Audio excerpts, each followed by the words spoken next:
안녕하세요. 유어셀린입니다. 시간이 비었을 때나 쉬고 싶을 때 어떻게 쉬어야 되지? 라고 고민하는 분들은 분명 오늘 영상이 도움이 되실 겁니다. 지금 제가 머무르고 있는 공간은 제주도 조천 와흘리에 있는 스테이 오아입니다. 사장님이 직접 오셔서 체크인을 도와주셨는데 이 공간이 90년이 더 된 구옥이라고 하더라고요. 그래서 곳곳에 이 제주도 옛날 집들의 흔적은 남겨놓고 피부가 닿는 내부 인테리어는 현대식으로 바꾸셨대요. 그래서인지 이 공간에 있던 이틀 내내 세심한 고급스러움과 함께 뭔가 할머니 집에 온 듯한 포근함이 동시에 느껴졌습니다. 여러분, 벌써 가을이 훌쩍 다가왔어요. 저는 겨울을 너무 힘들어해서 벌써 좀 겁이 나긴 하는데 저는 겨울보다 가을에 유독 한 해를 더 꼼꼼히 돌아보게 되는 것 같더라고요. 겨울이 되면 과거보다는 주로 다음 해에 대한 계획과 상상을 많이 합니다. 그래서 가만히 올해를 돌아보니까 올해가 제 인생에서 가장 많은 일이 있었던 한 해였더라고요.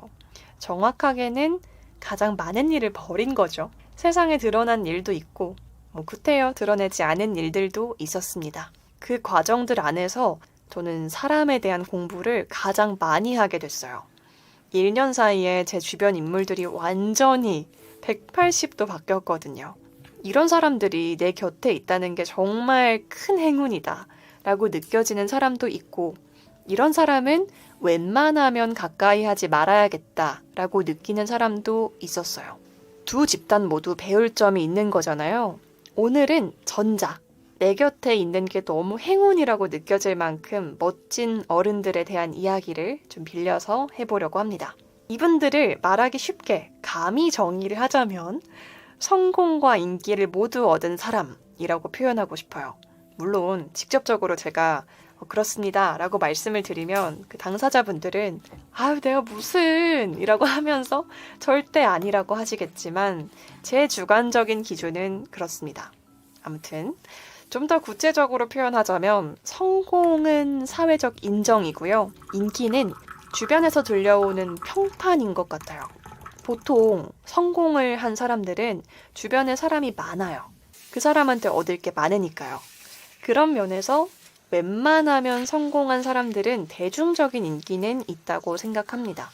근데 제가 말하고 싶은 인기는 이 대중적인 인기가 아니라요. 지극히 개인적인 인기예요. 사람에 대한 인격적인 호감이요. 저는 더 어렸을 때는 이렇게 생각했어요. 성공한 사람들은 금전적으로든 시간적으로든 여유가 있으니까 어느 정도 인격적인 면도 갖춰지고 내면도 건강한 사람들일 거야 라고요. 근데 많은 사람들을 만나고 나니까 하나도 당연히 얻어지는 게 없더라고요. 성공에 더해서 인격적인 호감까지 얻는 사람들은 그 단단한 내면을 유지하기 위해서 정말 남다른 노력을 합니다. 성공을 한 사람들이 인기가 생기는 게 아니라 단단한 내면에서 나오는 인격적인 호감과 강력한 자기 신뢰가 더해졌을 때 성공을 할 수 있는 기회들이 많이 생기는 거였더라고요. 인과관계가 반대였던 거죠. 그렇다고 성공과 인기가 완벽한 인과관계가 있느냐? 그건 또 아닌 것 같아요. 내면이 건강해도 아직 눈에 띄는 성과가 안 났을 수도 있고, 성과가 폭발적이어도 인간관계나 내면의 건강이 망가져 있는 분들도 정말 많거든요. 제가 배우고 싶은 분들은 성공과 인기를 긴 시간 유지하는 분들이었어요. 이분들이 공통적으로 말하는 가치가 하나 있었는데요. 그게 바로 여유입니다. 제가 존경하는 분들한테 이렇게 고민을 털어놓으면요. 모두 같은 말을 하셨어요. 며칠 좀 쉬다 오세요. 요즘 잘 쉬고 계세요? 라고요. 저는 여유의 가치를 몰랐을 때는 자주 일 중독에 빠졌어요. 대학생 때도 비는 시간이 있으면 학교 도서관 알바로라도 채우려고 했고, 프리랜서로 일을 시작한 이후에는 혼자서 다 하다 보니까 일을 안 하면 불안하고, 쉬는 건 일을 다 해서 할 일이 없을 때 하는 거라고 생각했어요. 그러니까 언젠가는 마음 편히 쉴 수 있겠지. 하지만 지금은 아니야. 라고 스스로를 계속 다그치면서 쉬는 걸 미래의 나 자신에게 밀었던 것 같아요. 그러니까 삶의 여유가 참 없었죠. 그게 순간순간에는 티가 나지 않아도 몸에 차곡차곡 쌓입니다. 그러다가 결국 한 번씩 크게 아파요. 당연히 회복하는 데에도 오래 걸리겠죠? 근데 그때는 몰랐어요. 아프면 나만 손해라는 걸요. 이런 거를 몇 번 겪어보고 나니까 왜 그때 그분들이 여유에 대한 가치를 가장 먼저 얘기했는지 알겠더라고요. 멈춰야 비로소 멀리 볼 수 있습니다. 저는 그래서 요즘에 주변 사람들 만나면 어떻게 잘 쉬었는지, 어떻게 쉬는 게 좋은지에 대해서 많이 얘기를 하고 있어요. 정말 한 명 한 명 각자의 쉼이 다르고 쉬는 것도 능력이고 기술이더라고요. 어떻게 쉬어야 할지 모르겠는 분들은 이 쉼에 대한 가치를 찐으로 느껴본 적이 없거나 아니면 잘 쉬어본 적이 없는 분들의 가능성이 높아요. 제가 추천하는 삶에서 여유를 갖는 2가지 방법은 이렇습니다. 첫 번째는 나만의 오티움을 만들기예요. 오티움이라는 단어가 되게 생소하시죠? 저도 최근에 알게 됐는데 이 오티움은 결과를 떠나서 활동 그 자체로 삶의 기쁨과 활기를 주는 능동적 여가 활동을 이야기합니다. 그러니까 내가 하고 싶어서 배우는 일이자 다른 사람들의 인정이 필요하지 않은 일, 뭐 예를 들면 그림, 운동, 글쓰기 같은 것들이 있겠죠. 우리가 일을 하는 이유는 끊임없이 어떤 퍼포먼스를 내기 위해서잖아요. 경쟁 사회 속에서 우리가 어쩔 수 없이 살아가면서 이 퍼포먼스를 증명받는 과정에 중독된 사람들이 많아졌어요. 그러다 보니까 이 취미 생활도 타인에게 보여주기 위해서, 있어 보이기 위해서 한다든지 아니면 어떤 목적을 가지고 나랑 맞지도 않는 취미를 가져보려고 한다든지 뭐 그런 부작용이 있는 거죠. 이렇게 시간을 보내면 분명 취미 생활을 하는데 쉬는 것 같은 느낌이 들지 않아요. 반대로 누군가한테 보여지지 않는 일은 쓸데없는 일 혹은 시간적 사치다라고 느끼는 무서운 중독이기도 합니다. 그런데 이 능동적 여가 활동, 타인의 인정이 아닌 오로지 자신의 만족을 위한 오티움을 가진 사람들이요. 불행이나 고통을 겪어도 쉽게 빠져나온다고 합니다. 이 활동이 뇌를 쉬게 만든대요. 요즘 제가 하는 오티움은 그림 그리기예요. 배운 적은 없는데 그냥 혼자 그려보는 거죠.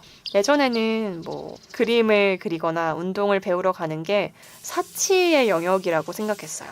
학생 때만 해도 지갑 사정이 넉넉하지도 않았고 시간도 없었거든요. 뭐 저는 자랑을 하거나 부러움을 사는 걸 즐기는 타입은 아니라서 더 그랬던 것 같습니다. 근데 정말 몸과 마음의 힘이 고갈됐을 때 다시 일으킬 수 있게 도와주는 거는 이 오티움이더라고요.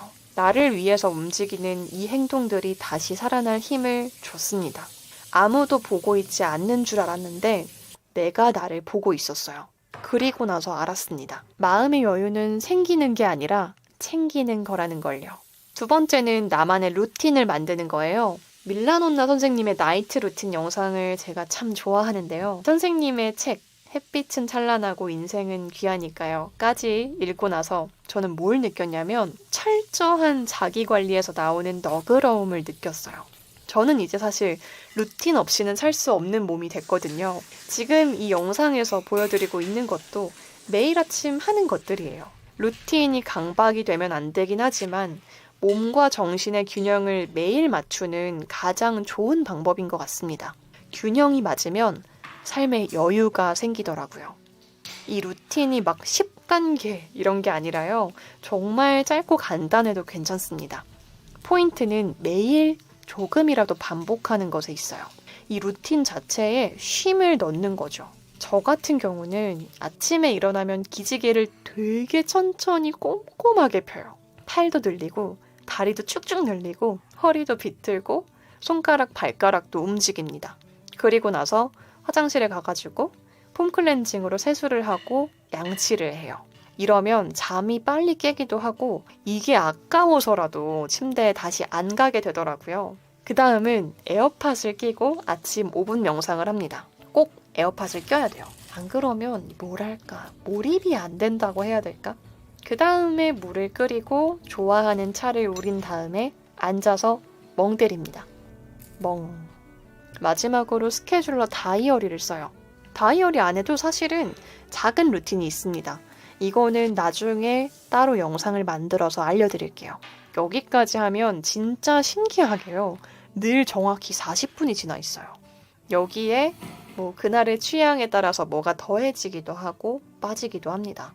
근데 이 루틴이 2년에 걸쳐서 만들어진 거거든요. 처음에는 아무것도 없었어요. 아침에 루틴이 없이 그냥 내키는 대로 시작을 하면 비몽사몽한 상태에서 갑자기 일부터 하게 되거나 아니면 침대에서 오랫동안 빈둥거리다가 현타를 느끼고 무기력해지는 거예요. 루틴이 있으면 아침에 선택이 줄어들어요. 그러면서 오늘 하루를 정돈하는 마음의 여유가 생기는 거죠. 제 주변에 있는 멋진 분들도 모두 다르지만 물어보면 다 각자만의 루틴을 가지고 있었습니다. 이게 진짜 신기하더라고요. 균형 잡힌 루틴이 여러분의 여유 있는 하루를 만들어 줄 겁니다. 이번 영상을 보거나 들으시면서 나는 여유 있는 삶을 살고 있었는지 생각해보는 시간을 가져보시면 좋겠습니다. 오늘의 이야기를 정리해보자면 성공과 인기를 모두 얻는 사람들은 여유 있는 삶을 살기 위해 노력한다는 것. 쉼은 무조건 가만히 있는 게 아니라는 거. 잘 쉬는 첫 번째 방법은 나만의 오티움 만들기. 그리고 두 번째는 나만의 루틴 만들기입니다. 여러분만의 오티움과 루틴이 있다면 댓글로 알려주세요. 남들의 눈에 보여지지 않는 일일수록 나에게 더 집중하고 나를 더 알게 된답니다. 그럼 오늘도 스스로에게 잘 표현하는 하루 보내시길 바라겠습니다. 안녕!